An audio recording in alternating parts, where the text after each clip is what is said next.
One. What's up, everybody? Welcome to Structure. It's Friday, and you know what that means. Foundation. Foundation episode 8. But before we get into it, Hey, we appreciate everybody's comments. H and I both read them. Some of you all got 2 comments from both of us because we don't coordinate. So it's all good. Big shout out to Cosmic Yogi. Joyce Rhythms. Yes, much appreciated. Keep those comments coming. H, let's get in.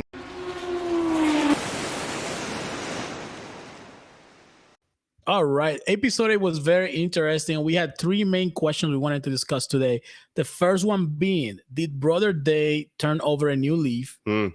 Has Demerzel reached her limits? I don't know. And what's happening in Invictus? All really, really good questions. Let's start off with, did Brother Day turn over a new leaf? What do you think, H? I think he did, but not in the way we thought about it. Last episode, we talked about, he maybe become a new man, become a more benevolent ruler, become a better person, maybe end the dynasty. But no, he became more cruel.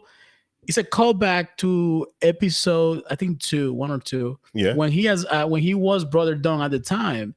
Yeah. And he sees Brother Day at the time, who now is Brother Dusk, if you follow along. He has Demerzel, is it always end this way? Mm-hmm. And she tells him, yeah, you always choose the same answer, and that's to completely annihilate your opponents.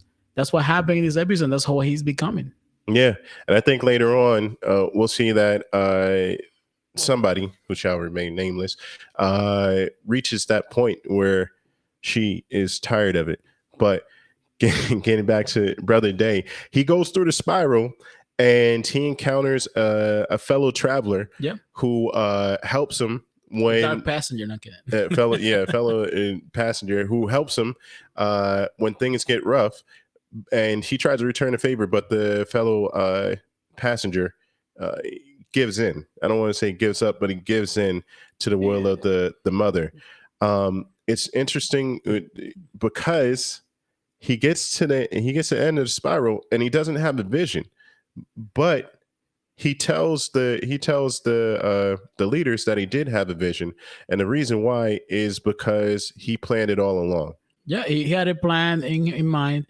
We see the callbacks to him coming to the chambers of Demerzel, knowing that she is a believer of this religion. Yeah, looking at what she has in her desk, which is a flower that's meaningful to these people. He uses a story that the fellow traveler tells him about a person that he knew that had a vision about the salt coming around him, and then he turns that into an opportunity for him to convince a whole religion that he has a soul, an ever-changing soul, and is benevolent to kind of but to win this contest against Sefer Halima. Yeah, and then he uses a follower of this faith to get rid of Sefer Halima when she had presented no danger to him. Seriously, he just tricked an entire religion. If he was on YouTube, he would have been #1 because he got 3 trillion followers. He tricked an entire religion. Don't forget to like and subscribe. Exactly. That he was anointed by the goddesses because they gave him a very special vision, which he stole from Demerzel, and therefore they recognize, and he said, they said that they're the Trinity, the Holy Trinity. And he said, oh, just like me and my brothers, there's 3 of us. We're a Trinity too.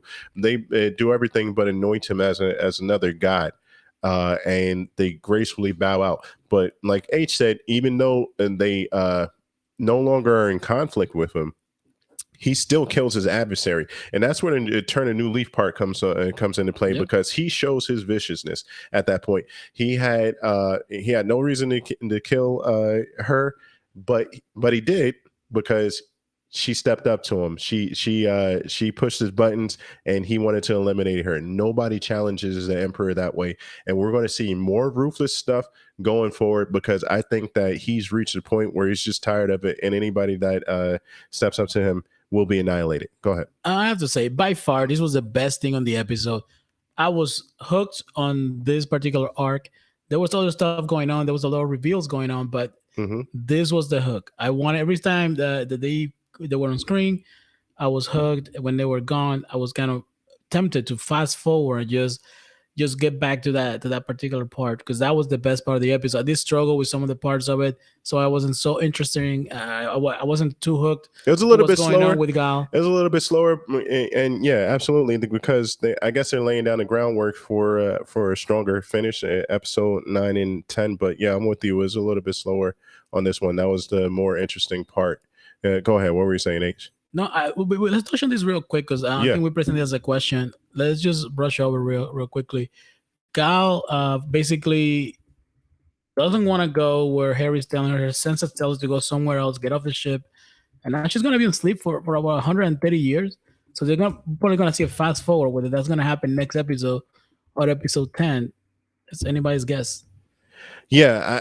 It was really interesting that she chose 138 years. Cynics, which is about it would take about 130 years. Not that she shows it, it's that she's going to a place where it's that far for her to get in a capsule. So we're gonna see this show, I guess, progress in time.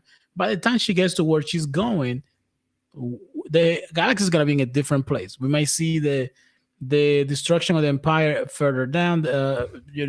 More progress, Yeah. more conflict. We'll have a new brother Dawn, a new brother Dave, a new brother Dusk. It's gonna be very interesting what's gonna happen here. And you know what? You'll probably see her pop up in episode 10, the finale. The finale, you probably won't see her in 9, I'm guessing. Yeah, If that's the way or at that's least going at to the play end of out. 9. I think maybe Yeah. it'd be a great idea to start episode 10 with her waking up in this new place and no one that she knows is around. So it'd be very interesting. It'd be interesting if she somehow links up with Demoiselle. There, yes, the good segue. I was There going to you go into go. that. So is Demercell, has she reached her limits? And I think so. I think she reached her limits many 100 years ago. For some reason, she's programmed to follow the emperor. It makes you wonder because she confesses to Suffer Halliman that she is being at this over 11,000 years, and for some reason, around 400 years ago, she became a servant to the emperor. Yeah, she's basically a slave to the emperor for 400 years, and it's like the worst groundhog story ever because she raised them. She sees them take over societies, and she, like she says in the end, you always choose violence. She sees them kill people, and then they die, and then she does it again. She's tired of it. It goes against her religion, which again is crazy that a robot is this devout of into a religion. She is that religious, but it's conflicting her. You saw that when she was sent to kill one of the members. Suffer Halliman. Yeah, Sefer Halima. You saw that. So when does she find that loophole as a robot? When did she find that out as a robot? Has she found it already? We have a video coming up about theories. One of you alluded that she already put a plot in play for her way out. We'll see, and we'll touch on that in another episode. But how does she get out of this endless circle? Because she is conflicted, not as an individual, but as a robot. She Can doesn't she overcome her programming? That's basically the question. Yeah. Can she overcome it? Yeah. Is there a way to find a loophole? And we'll see. I think that she'll probably find a way again in episode 10. I think that her having to kill what was the name again? Suffer Halliman. Sorry, bad with names. Her having to kill Sefer Halima is the last straw. She, you saw her sitting down. How you go to kill somebody and you actually sit down with them, cry about killing them. She can fight it. It's her programming. Yeah. So she's reached her limits. So we have some action going on the Invictus, and the Invictus eventually ends up making a jump.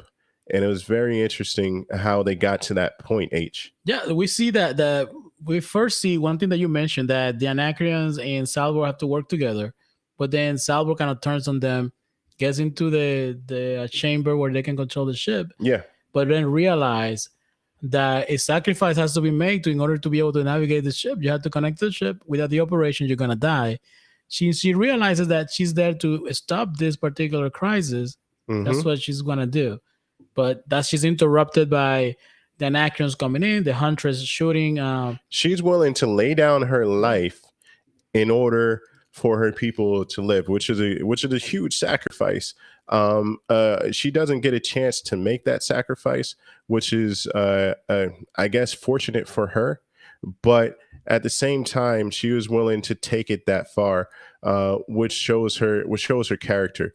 In the end, like we said, the ship makes a jump, and I think there's one telling part where the ship is about to jump, and she's awake. Yeah, she's still awake while everybody else passes out. Maybe her special nest she has allows her to survive the jump.